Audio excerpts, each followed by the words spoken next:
I'm going to take a couple minutes and talk about heavy metals, and I'm going to talk fast because I was asked to do this in under 5 minutes. And with 16 years of research and really understanding how pervasive heavy metals are, this is going to take a long time, but we're going to try to go quick so you get a really good understanding of the issues with heavy metals, which primary heavy metals are the baddest boys on the block, so as not to go too in-depth, and why the juice cleanse, the liver cleanse, the kidney cleanse, the GI cleanse that you might think are good detoxes are nowhere near what you need to do. So first, what are heavy metals? Heavy metals are, when we talk heavy metals, they are the pervasive damaging metals like mercury, cadmium, arsenic, lead, aluminum, cesium, strontium, gadolinium, the guys you can see behind me. Those are what we're going to refer to as heavy metals. The one you see with the asterisks here on my right, mercury, is the worst neurotoxin known to man. And this is important because what science has shown and what most of the data published on heavy metals has shown is that mercury not only is the worst neurotoxin known, it's probably the most toxic metal that is in our environment that damage us most heavily. And we'll look at that here in a second, but it also makes all of these other metals worse. So it also shuts off your body's ability to produce glutathione, which is our natural detoxing antioxidant. It's our master antioxidant, and it shuts off methylation. Well, methylation is your body's natural process for detoxifying toxins. So mercury alone makes everything else worse, the worst neurotoxin known to man, and it shuts off your body's ability to get it out. Here's the worst part. We're all mercury toxic.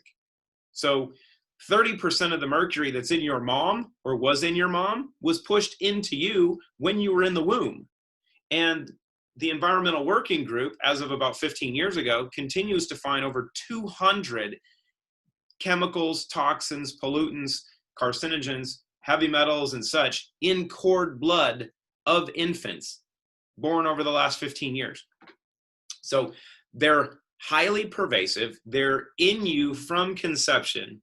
And then we have exposure in the water you're drinking, the air you're breathing because of aluminum and other metals that are in the air from chemtrails and such that are continually sprayed. You have inoculations that have adjuvants like mercury and aluminum in them. So they're being injected into you and into your kids. And we're going to look at some of that really quickly. So like I said, these heavy metals don't stay in your bloodstream. They don't just go into your kidneys and liver and stay in those areas. So you can do a kidney or liver detox over a couple of days and get rid of them. Here's a couple key things. Mercury, neurotoxin. Also hormone disruptor. It will mimic estrogen. So it blocks estrogen binding sites. And a lot of these heavy metals will mimic other essential metals like calcium, magnesium, potassium, and such. So they block the good guys from getting where they need to go. So your mineral deficiencies and your issues with bodily functions aren't due to the fact that you can't assimilate nutrients or you're not getting them in. The problem is you're completely polluted, and the heavy metals and toxins that are in your system are overriding your body's ability to function properly. So the one thing that you can do to get well is get this stuff out, but get it out of your body in the areas that it's stored and sequestered. So mercury, aluminum, and lead, neurotoxin. Lead loves bone, so does strontium. So let me go down my list here. Lead and strontium in bone. So strontium 90 is found in, what is it called? I'm having a break. Nuclear reactions. So with the Fukushima meltdown, with the Chernobyl meltdown, and the blowout that those had, they're in the environment, they're in the water supply, they're in us. Cesium-137, which is also from Fukushima and Chernobyl, loves cardiac tissue. So you have these metals that don't just stay in your bloodstream. Once you're exposed to them, they don't end up in a couple organs. They're everywhere, and they're highly pervasive. So let's do two things. I want you to look at two slides here real quick that are going to touch on some things. And we're going to look at what mercury does, because like I said, mercury is the worst neurotoxin known to man. So let's look at some of the organ systems that mercury is known to disrupt. So you have your central nervous system, your immune system, your endocrine system, your gastrointestinal system, your cardiovascular system, your neurological system, psychological systems, and reproductive systems. they will disrupt all of them. But if you don't believe me, right, because I'm just a guy talking, I've done this for 16 years. I own a company that's focused on detoxification because of the science that we've done. Don't believe me, believe the research. So I want you to look at one other thing. And this is done by the great Dr. Dori Nerbo. And this is, as you can see, a work in progress. This is not complete yet, but this is going to freak you out. So when we look at specific issues and health conditions and how heavy metals correspond to some of these conditions, let's go through these really quickly because I've got a short period of time and I want you to understand this. So the table of contents, we look at autism, right? So we got 2 pages, 3 pages, 3.5 pages so far of data showing that high levels of mercury and aluminum are correlated to kids in the autism spectrum. Bone health. This is a key component. Like I said, lead and strontium are stored in bone. One of the big problems for women over 50 that they hear with osteoporosis, because you start leaching calcium and vitamin D in bone. That's actually not true. What happens is up to the age of 50, lead is stored in bone. After the age of 50, that lead starts to leave. It starts to leach back out of the bone, which creates osteoporosis because the bones become brittle because the lead that was stored in there is no longer there, and you don't have any other calcium or vitamin D to recalcify that bone. That's where the brittleness comes in. So you can see some of these things for data on heavy metals. We don't have to talk much about cancer because, as you've heard, you've probably learned that about 90% of all cancer cases are environmental in nature, and it's environmental toxins that are causing them. So you can look at cancer data. And we can scroll through some of these really slow if you want, so you can read them all. Don't think you're going to read them all. Lots of data. So cardiovascular disease, right? Number 1 or number 2 killer. Cardiovascular disease directly correlated to environmental toxins, because what did we go over? Cesium-137 loves cardiac tissue. So do other heavy metals. And they disrupt cardiovascular function.